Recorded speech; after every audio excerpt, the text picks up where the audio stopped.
तो आज मैं आप सबको बताने जा रही हूँ सोनपुर के एक घर की कहानी जिसका नाम शांति निवास था। पर सच कहूँ तो उस घर में अशांति अशांति थी। एक गुस्सैल सास जिसका नाम शांति देवी था। उसकी जबान तेज छुरी से भी ज्यादा तेज थी। मोहल्ले के लोग भी उनसे डरते थे। उसकी आदत हर बात में ताने कसने की थी।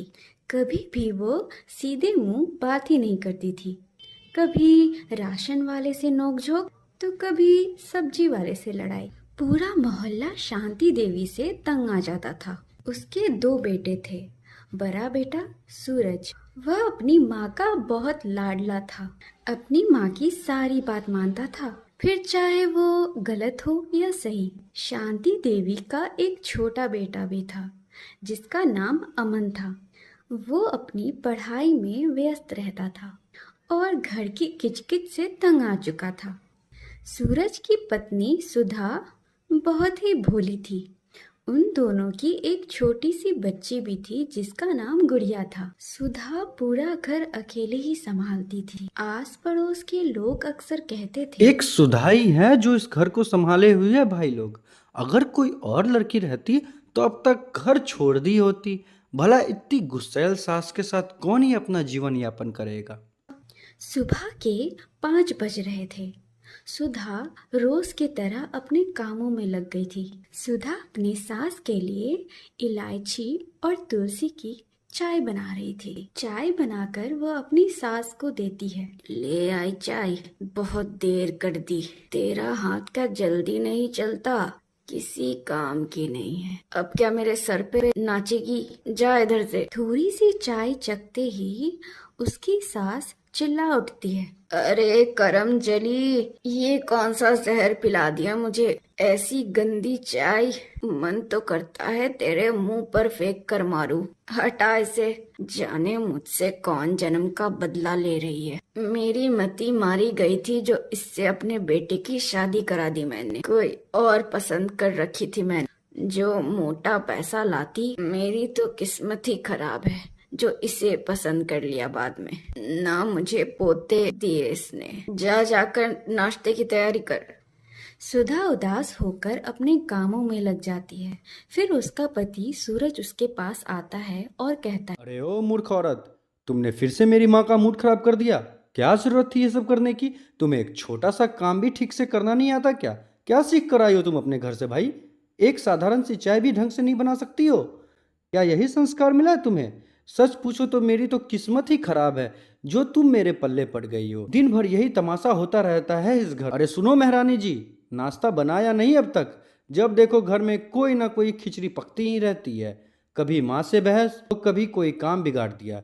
चैन से 2 पल रहना भी मुश्किल हो गया है तुम्हारे साथ।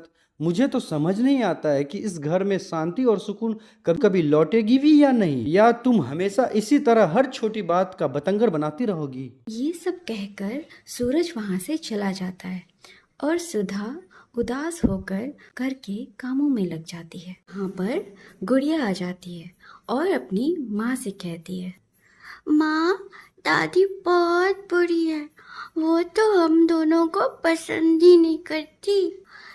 दादी हम दोनों से इतनी नाराज क्यों रहती है माँ? मुझे तो दादी बिल्कुल नहीं पसंद। बाबा भी मुझे डांटते ही रहते हैं माँ। तुम दिन रात काम करती हो, सबका ख्याल रखती हो माँ, लेकिन दादी को पसंद ही नहीं आता। सुधा गुड़िया को समझाते हुए कहती है, ऐसा नहीं कहते बेटा, बुरी बात, वो आपकी दादी है ना। ये सब बातें छोड़ो और आप स्कूल जाने के लिए तैयार हो जाओ। आज आपका पहला दिन है ना, खूब मन लगा कर पढ़ना और बड़े होकर माँ बाबा का नाम रोशन कर देना।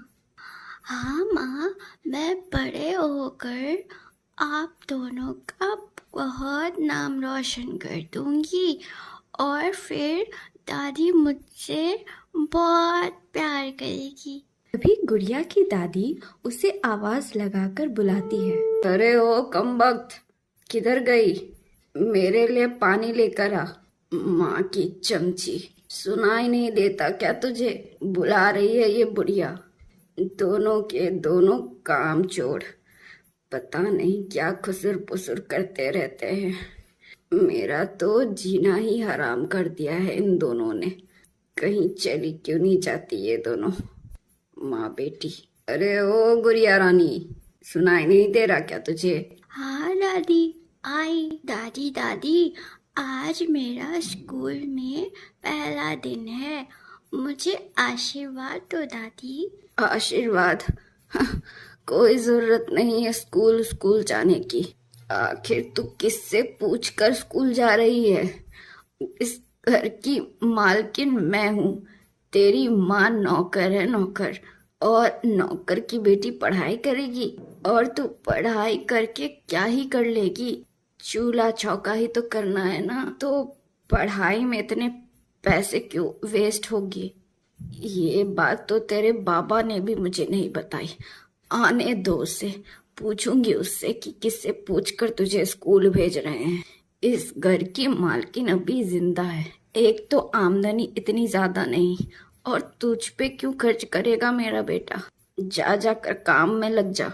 चूल्हा चौका काम काज कुछ सीख ले।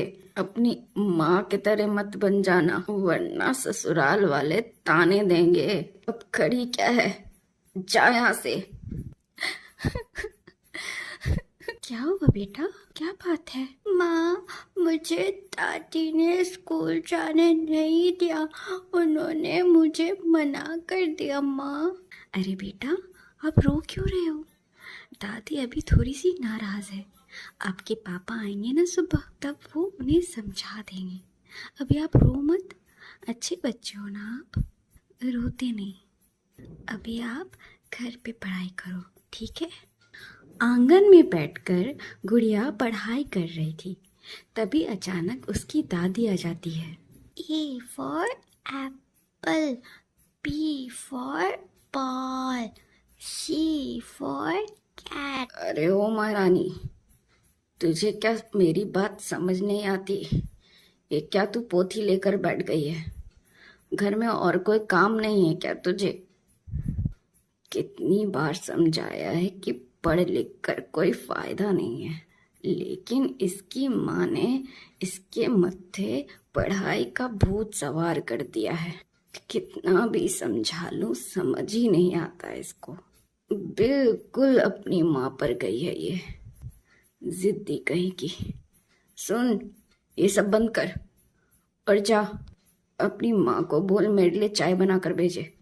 और हाँ सुन, आते वक्त मेरे लिए पानी लेकर आना, माँ की चमची। अगले दिन सुधा अपनी सास के लिए बिरयानी बना रही थी, ये सोचकर कि उसकी सास का दिल खुश कर देगी।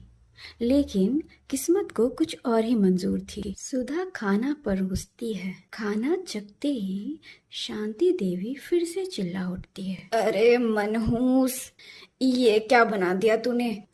तू तो मेरे जान के पीछे ही पड़ी हुई है। तुझे तो एक दिन मैं धक्के मार के घर से निकाल दूंगी। ये कोई खाना बना है तूने? बस काम बिगाड़ती है और खाने की बर्बादी करती है। मेरी तो किस्मत ही खराब है। उधर अमन भी खाने को बैठा होता है। उसने खाना चखकर कहा, हाँ, यह खाना सचमुच बहुत स्वादिष्ट बना है, बस थोड़ा सा नमक ही तो कम है। इतनी सी बात के लिए आप भाभी के पीछे क्यों पड़ जाती हो? देखिए माँ, वो भी आखिर इंसान है। हर वक्त कोई भी व्यक्ति हर काम में निपुण नहीं हो सकता। उनसे अगर छोटी मोटी गलती हो भी गई है तो इतना गुस्सा करना ठीक नहीं है। आप हमेशा उनके साथ ऐसा व्यवहार क्यों करती हैं? आपका उनके साथ बर्ताव कभी कभी जानवरों जैसा लगने लगता है, और यह देखकर मुझे बहुत दुख होता है माँ। वो इस घर की बहू है, हमारे परिवार का हिस्सा है। अगर आप ही उनका समर्थन नहीं करेगी, उन्हें प्यार नहीं देंगी, तो वह कहाँ ही जाएंगी? माँ, थोड़ा नरम दिल रखिए। प्यार से समझाने में और गुस्से से डांटने में बहुत फर्क होता है। अगर आप उन्हें हमेशा इस तरह नीचा दिखाएंगे तो उनके मन को कितनी ठेस पहुंचेगी। कृपया करके अब से उनके साथ अच्छे से पेश आइए माँ। अच्छा, अब तू अपनी माँ से जबान लगा रहा है? क्या काला जादू कर दिया इस चुड़ैल ने तुझ पर? अपने भाई से कुछ सीख, वो तो मुझसे जबान नहीं लगाता। क्या मैंने इसी दिन के लिए तुझे पढ़ाया लिखाया है कि तू मुझसे ही जबान लगाए? सुधा अमन को समझाते हुए कहती है, देवर जी, आप माँ जी से ऐसे मत बात करिए, वो आपसे बड़ी है, हमें उनकी इज्जत करनी चाहिए।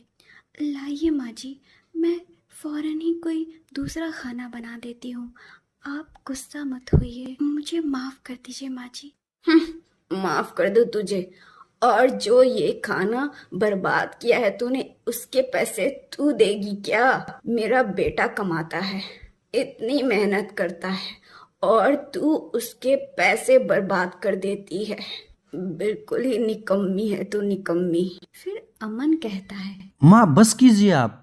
अब तो सचमुच हर बात में इतना ज्यादा हद कर देती हो कि अब सहन नहीं कर सकता। मेरा तो इस घर की दीवारों के बीच एक पल भी ठहरने का जरा भी मन नहीं करता है। मुझे अब यहाँ घुटन होने लगी है। मैं जा रहा हूँ। देवर जी, ऐसा मत कहिए आप, मेरी गलती है, माँ जी ठीक ही कह रही है। आप कमरे में जाइए और पढ़ाई कीजिए, मैं आपका खाना कमरे में भेज देती हूँ। अमन अपने कमरे में जाता है और कुछ सोच में पड़ जाता है। मुझसे अब भाभी की हालत बिल्कुल भी देखी नहीं जा रही है।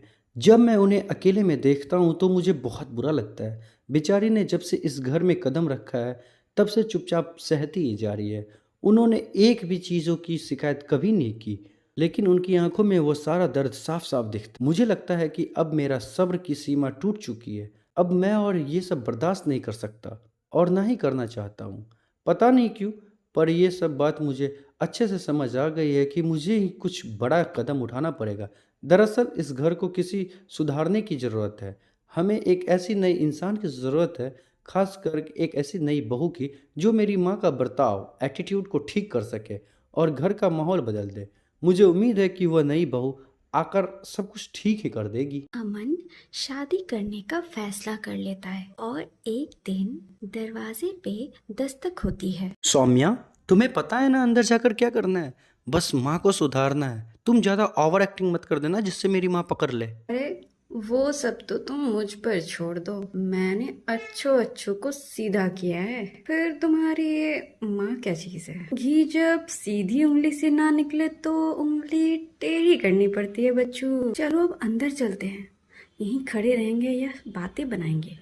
मैं तो बड़ी एक्साइटेड हूँ। शांति देवी दरवाजा खोलती है तो देखकर चौंक जाती है। अमन ने शादी कर ली थी और अपने साथ छोटी बहू आ जाती है जिसका नाम सौम्या होता है। सौम्या शहर की पढ़ी लिखी लड़की होती है जो अमन के ही कॉलेज में पढ़ती है। उसकी बातें शांति से भी फर्क होती है। फिर शांति देवी पूछती है, अरे नालायक, ये क्या किया तूने? मुझसे बिना पूछे बहू ले आया, और ये क्या विलायती बहू लाया है तू? माँ, मैं सौम्या से पिछले 4 सालों से प्यार करता था। मैंने सोचा इससे शादी करके अपने घर ही लेकर चले आऊँ। वैसे भी भाभी से काम तो अच्छे ढंग से होती नहीं है, कम से कम ये कर दे। और अब ये जैसी भी है तो तुम्हारी छोटी बहू है ना माँ। ठीक है ठीक है, समाज में मेरी बेइज्जती मत करवा और अंदर आ। क्या नाम है इस लड़की का? मेरा नाम सौम्या है और आपका क्या बूढ़ी अम्मा है? बदतमीज, अपनी सास को बूढ़ी अम्मा कहती है। फिर अमन जवाब देता है, अरे माँ छोड़ो ना, इसकी तो मजाक करने की आदत है। वैसे भी शहर से है तो थोड़ा एडजस्ट तो हम लोगों को करना पड़ेगा माँ। और वैसे भी ये एडजस्ट कर लेगी। यहाँ इसने बोला है कि ये एडजस्ट करेगी, अगर नहीं करेगी तो जाएगी अपने पिताजी के घर। तुम क्यों इतना लोड ले रही हो माँ? चलो अपने लोग अपने घर चलते हैं। और माँ, हम लोगों को बहुत भूख भी लग गई है क्योंकि हम लोग इतने दूर से आए हैं। तो प्लीज़ माँ कुछ अच्छा बनवा देना आज घर पर। अगले दिन सुबह के 10 बज रहे थे और सौम्या सो रही थी। शांति देवी गुस्सा होकर उसके कमरे में आ जाती है और उससे कहती है, अरे ये क्या, इतना आलस? किसकी बहू इतनी देर तक जगती है? ये तेरा घर नहीं है, मेरा घर है, मेरा, शांति देवी का। इस घर में रहना है तो तुझे जल्दी उठना पड़ेगा, जैसे सुधा उठती है। जा जाके उससे कुछ सीख। अच्छा, मैं उनसे क्यों सीखूं? वैसे मैंने सुना है कि वो कामचोर है।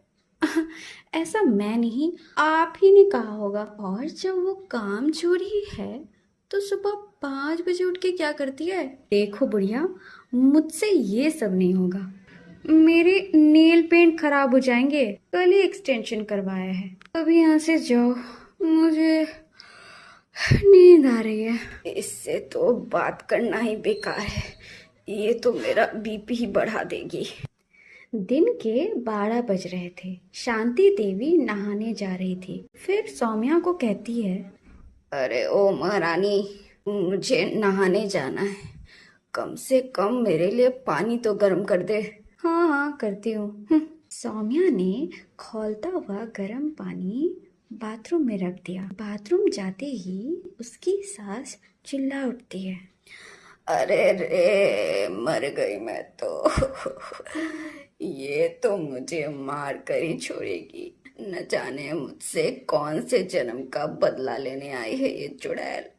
मुझे अब एहसास हो रहा है कि मैंने सुधा के साथ बहुत गलत कर दिया।